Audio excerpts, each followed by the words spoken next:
from those parents and what they've experienced. It takes much longer for them to begin to open into this process than somebody who's had, I can say this because of my own background, more run-of-the-mill abuse, you know, more like I was hit a lot as a kid. I mean, there's a clarity about that and a lack of the parent being completely fragmented. It isn't nearly as frightening as it is when you have a parent with psychosis that just leaves you completely ungrounded all the time. So it can change a lot. And our responsibility, going back to what we did yesterday, is to bring that quiet hub, and safety, that ventral vagal safety space, as best that we are able to do that. And then our openness to holding our own implicit and our own attachment experiences, so that the environment is as safe as it can be, because their brain wants to bring this stuff and integrate. I mean, it isn't that they want to hide it from us. It isn't that they want to keep it away. What they want, what their brains literally are seeking to do, is move in this integrated way. The brain is seeking that actively all the time. So with right conditions, we get to go down to deeper, deeper, deeper, deeper layers over time. And then we keep, you know, again, discontinued experiences, 33% with repair. You're not going to be able to do this every single time. But when you notice the person hasn't kind of settled in their body after you've provided something, then that becomes the next thing to talk about it. You know, in a sensing that maybe what I just, you know, did or said didn't quite go land in a place where you could just settle. So tell me what's going on right now, and you come at it again, you know. 33% with repair.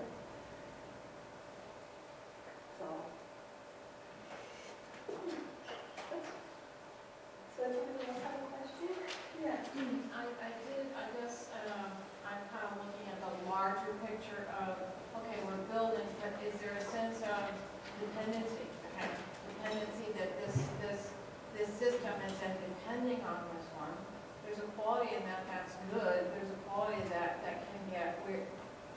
Is the brain then going to start moving to, in its maturation, to also independence? Not independence, interdependence. Interdependence. Yes. Yes, the concern is, and this is probably one of the biggest challenges for we therapists, is going with our clients through a period of emotional dependency. Because as you sink deeper and deeper back into earlier and earlier wounds, there is going to be a period where their brain is literally dependent on another brain for its regulation. As it should be. I mean, that's our babies are dependent. Babies are born with zero regulatory circuitry. None. There's no regulatory circuitry in there. It's 100% dependent on us for their parents for their regulation until that circuitry builds, which doesn't finish building until they're 29. And it's really never completely done. My daughter's 32, and I think she's not done. And I know I'm not done. So there's a way that throughout life we are to some degree interdependent with each other to keep our brains regulated, which is why that what we were talking about with us older guys, we really need those warm relationships to help keep our brain glued together, literally, our right hemisphere circuits glued together strongly. But yes, if we can feel comfortable with our, with kind of diving down into a period of emotional dependency. It's not physical dependency. I'm trying to help them build their adult life that their inner parts would love to join as well. So we're working at both ends. But where there is maybe more phone calls, where there is that sense of pulling, that sense of deep need, if we can pass through that and don't grab onto it ourselves because it feels good to us to have somebody dependent on it, we can really let them continue to grow, they'll come up into interdependence. As the nervous system regulates and as all of this circuitry begins to take hold. And then they have that natural, they have go through the rapprochement, they give a little ways away, and then they come back. And it's like, wow, it's scary out there. You know, then they go out a little bit more, and then you begin to see more and more of the capacity. Are they being truly self-regulated? No, they're internalizing you, and you're continuing to regulate them and help this brain circuitry because you're inside, as we will be talking about later. So, yes, the ability to sustain a period of dependency is crucial to doing this kind of work. It seems like attachment theory has a lot to do with people's dependency on their caregivers, even later on in life, like dependency on other people and their relationships, even if it's an insecure attachment. Is there any relation that's backed up? Oh, absolutely. Well, yeah, a person who was insecurely attached as a child that doesn't know except the way they learn to attach them. They don't have like another set of circuits they can call on. So we will, when clients come to us, they will attach to us the way they know how to attach. And they will rather try to provoke in us a response back to them. You know, like if somebody's really pulling on you, there's a natural feeling in the body that kind of want to go, ah. Well, that's what happened when they were little. So somehow we need to be able to hold our push away enough to let them be there as they need to be and feel held and seen and known in that state, and then they can begin to relax and not hold on so tight. Fear, when we feel a sense of disconnection, one of the three responses is clinging. It's a natural response. Monkeys do it, we do it, everybody does it. And so when our clients begin to touch into these deeper places of insecure attachment, their natural response, their healthy, natural response is to cling. So again, this is the work of Jacques Hanksel, and he talks about the motivational systems in the brain. And of these, the three that are, when we feel disconnected, are rage, fear, and separation distress, which leads to clinging. Except the response, the physical, the body response to separation distress is to cling. So fear, rage, and clinging. What are those called in this society? Bad behavior. So then we see that as bad behavior, and we do this, we push away. Well, they're already disconnected. So now that we've pushed away, all that's going to do is increase rage, fear, and clinging. So clinging may go to rage at that point. You know, I mean, anything can happen within these three. So if we have a client who's trying to cling at an emotional level and really hold on, like a little monkey or a little whatever, a little baby, really hold on, and we push away, and all of a sudden they're enraged with us, their system's working exactly as it's supposed to work. Which is really relieving for them to hear. You know, like that going from clinging to rage actually makes sense in terms of this. When we are, let me just finish this last little piece. When we feel connected, what it releases in us is the seeking system, which is curiosity. It releases in us bonding, the ability to bond with another, and it releases in us playfulness. So when I see my clients go from this sense of clinging and fear, and all of a sudden twinkles in their eye and they're playful, I know the bridge, we've made the bridge. We've made the bridge, or the clinging just lets go and they sink into kind of a warm sense of connection. We've actually established an embodied connection, and they're able to move into this other set of possibilities. So they're great markers for what's going on in the room at any moment. But again, because we are so behaviorally focused, which is a left hemisphere kind of thing, we again see rage and fear, especially if you're male, is not cool at all, right? Rage is not cool if you're female, even more than if you're male. And clinging is like, what's wrong with you? So we actually are making these problems more difficult by viewing them that way, instead of hearing them as a cry to please come find me. Please come find me. Yeah. This is sort of a big question, so bear with me a little bit here. Okay. I think we can make that interpersonal analogy with sort of the greater system of society in the way that it has continually failed and re-traumatized many minority groups, marginalized populations, people of color, LGBT communities. And I just want to know, in your opinion, big question, how does this translate? I mean, I totally get it because it makes so much sense to me, and I love that I'm getting the structure of the brain and understanding why folks are acting this way in terms of transgenerational trauma, et cetera, but yeah, what are your thoughts on that? Well, my thoughts are slowly, one person at a time, one group at a time. I mean, we walk out of here together, connected to each other in some way. In some way, we're connected to this work. In some way, you become another voice, which is important, but another carrier. The more we embody it ourselves, the more everybody we touch this ripples out to and echoes in their mirror neuron system that there's a different way to live. There's a different way to live and a different way to be with one another. There are some signs. David Willis, who is a wonderful practitioner here that has done marvelous work at the Arts Center for years, was just tapped to go to Washington to be part of the First 1,000 Days project in Washington, looking at the first 1,000 days and how do we support children through this crucial time period. And he knows as much about this stuff as anybody on the planet does. So he'll be in the thick of it. So there's something kind of working its way into the governmental system about changing these. But large systems change very, very slowly. You know, it's like turning a huge ship. It just takes forever, seemingly, to do it. And then we wonder, do we have enough time? Especially in regard to the environment, you know, and things like that. Do we really have enough time to do it slowly? But I don't know any other way to do it except to be self-responsible, and I will spend as many of my remaining days doing what I'm doing because of this. That's why I'm not here talking. It isn't just because I like to talk. Because some days I don't that much. I'm more introverted. But it's because this is a passionate thing for me. I have a daughter and I have grandchildren, so it's like, what kind of planet are they going to be living on? It's really important. So I think it is incumbent on us to take this kind of thing seriously now that we have the science behind it and live it and become part of the solution that way. I'd just like to weigh in on that question because that's an arena that I am most excited about, and I really think it's where there's a lot happening that maybe we're not completely cognizant of. I think that, I mean, I've been a systems person kind of all my adult life, and I've just seen these things spread from one level of system to the next level to the next level. And I actually think it's moving a lot more rapidly. I think we end up, my personal observation is the sense that we end up with the next level of system beginning to be that attachment figure for another system, so that I think we can take it to that next level. And I think it's happening.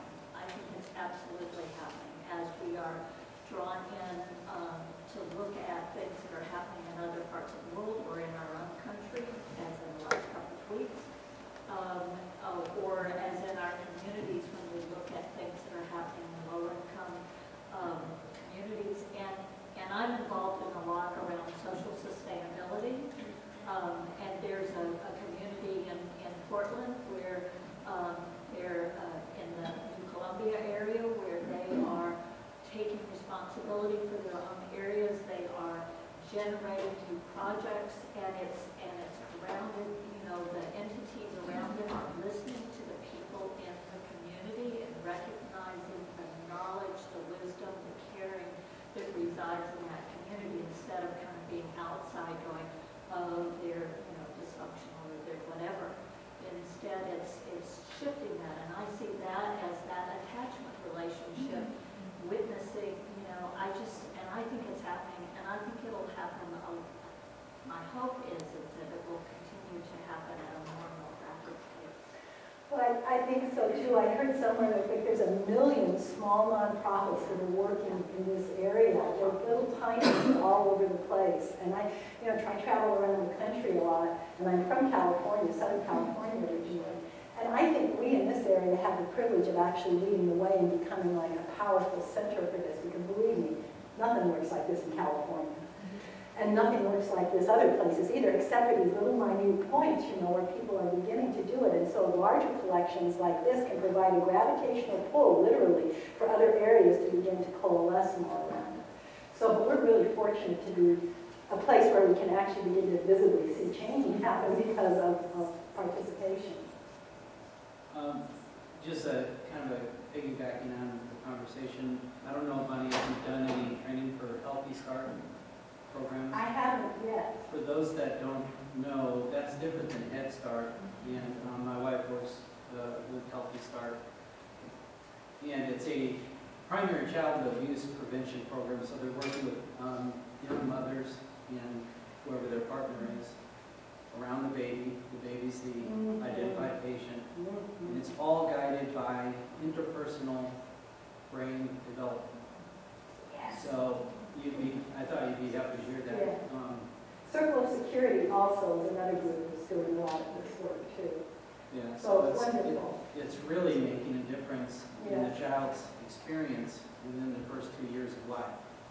And that's the ground, as we can see in all of this. That's the foundation. Thank you.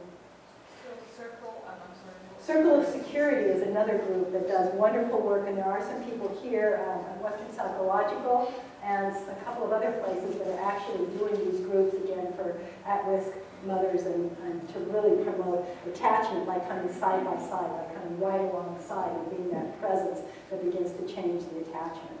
It's vital work. There's something that the Kaiser Foundation did, I think it's 20 years ago now, called the ACE study, Adverse Childhood Experiences, and they put together a scale to measure. It came out of the fact that they had this very successful weight loss program that people dropped out of because they couldn't sustain, they couldn't stand what was happening as they lost weight, because what it was doing was opening up all of these things inside of them and driving them towards suicide and driving them toward completely not being able. So they would literally vanish from this weight loss study where they were doing really well. They would disappear, and when they would surface again later, they had gained back all the weight plus more, and would talk about what it was like for them to feel like they were having this physical change when nothing had changed emotionally. So then he did this huge study. Oh, the guy, Felipe, who did this, like, he was so mad at me. He says, they're ruining my damn study. So after he got over that, he went out and began to talk to these people and really listen. And their conclusions were that early childhood experience in the first 2 years stays with us unknown and out of sight mainly, and completely runs our lives for the rest of our life until change arrives at that level. Now that's been known for 20 years. And when they would go into even the Kaiser system and try to present it to the doctors there, doctors would get up and leave the room, they would get antsy in their seats, they could not sit there and listen to it, much less implement it. Why? Because it's the same thing that happened somewhere here yesterday when we were doing it a little more consciously. It's stirring up their own adverse childhood experiences. They couldn't sit in the room with it. Again, much less implement it, because that would mean they have to look at themselves. Again, below the level of conscious awareness.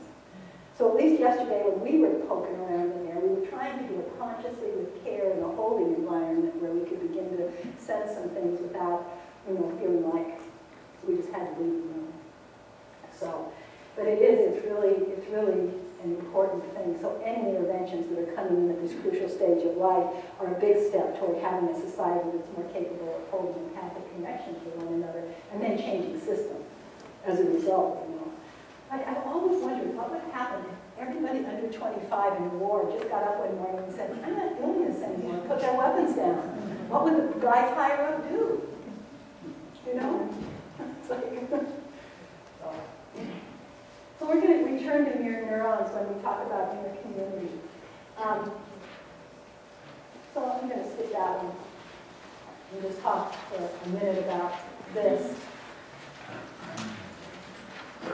So we talked yesterday about the window of tolerance, which is as much intensity of emotion as we can hold without becoming dysregulated.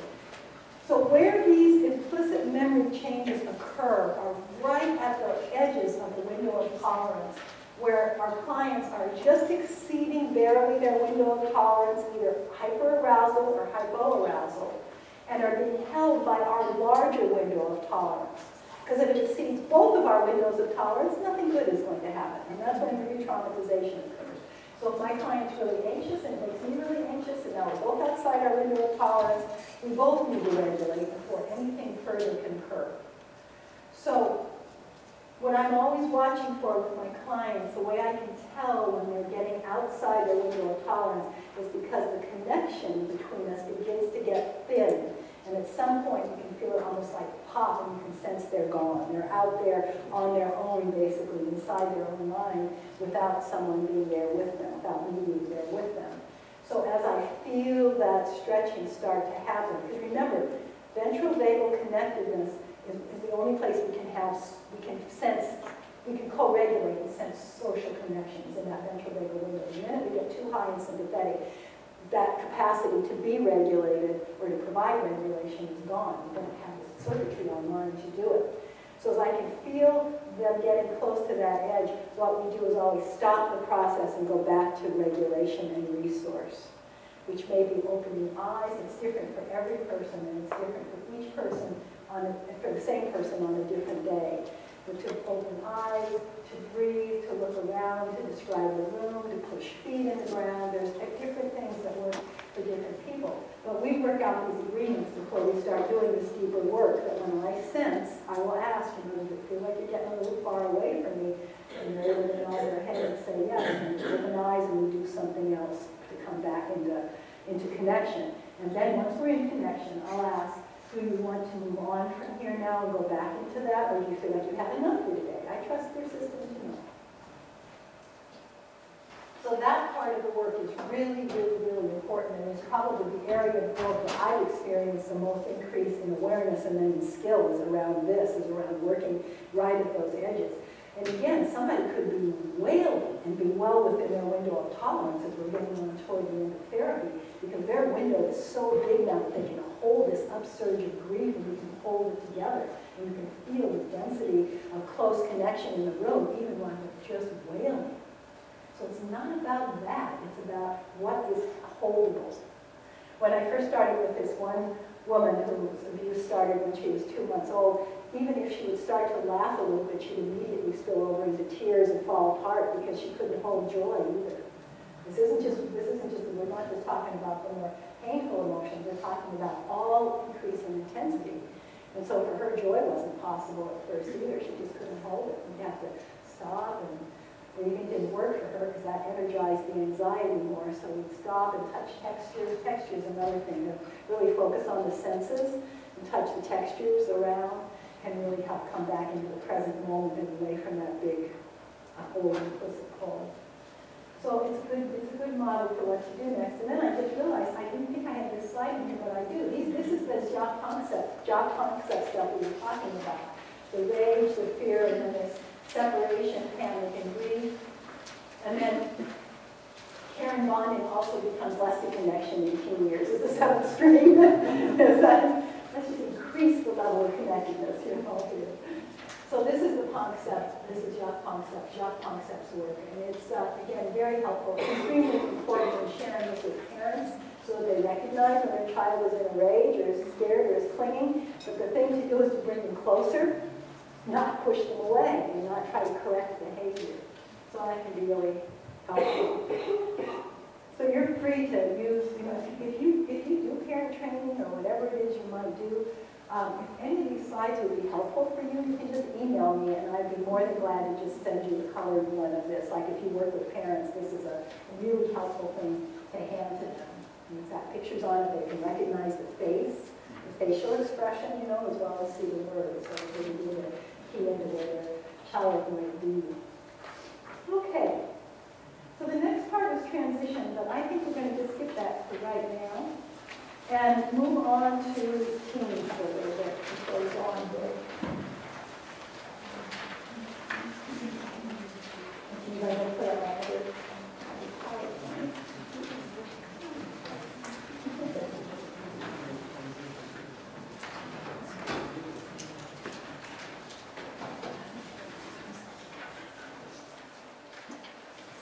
So let's say good morning to the brain